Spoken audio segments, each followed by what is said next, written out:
بسم الله الرحمن الرحيم.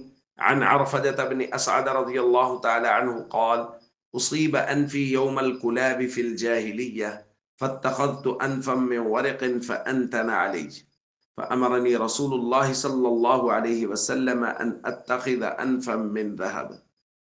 رواہ الترمذی۔ حضرت عرفجہ رضی اللہ تعالیٰ عنہ بیان فرماتے ہیں کہ زمانہ جاہلیت کی ایک لڑائی جس کو کلاب کہا جاتا تھا، اس میں میری ناک کٹ گئی تو میں نے چاندی کی ناک لگا لی، تو کچھ وقت گزرنے کے بعد اس میں بدبو پیدا ہو گئی۔ نبی کریم صلی اللہ علیہ وسلم نے مجھے اجازت دی کہ تم سونے کی ناک لگوا لو۔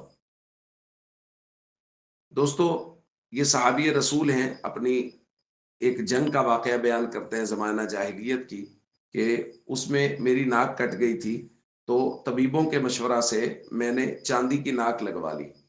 وقت گزرنے کے ساتھ ساتھ چاندی کی ناک میں بدبو پیدا ہو گئی، تو میں نبی کریم صلی اللہ علیہ وسلم کی خدمت میں آیا اور میں نے حضور سے پوچھا، یا رسول اللہ، چاندی کی ناک لگوائی تھی، اس میں تو بدبو پیدا ہو گئی۔ تو نبی کریم صلی اللہ علیہ وسلم نے اجازت دی کہ سونے کی ناک لگوا سکتے ہو، کہ اس میں بدبو پیدا نہیں ہوگی۔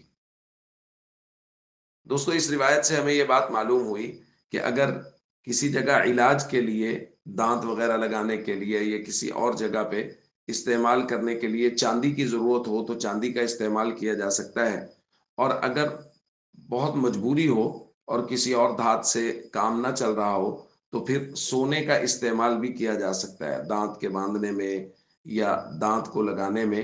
اگر اور کوئی دھات کام نہیں آ رہی، چاندی سے کام نہیں چل رہا، تو پھر سونے کا استعمال کرنے کی بھی اجازت دی گئی ہے، اور علماء نے اس کے لیے اسی حدیث سے استدلال کیا ہے۔ السلام علیکم ورحمۃ اللہ وبرکاتہ۔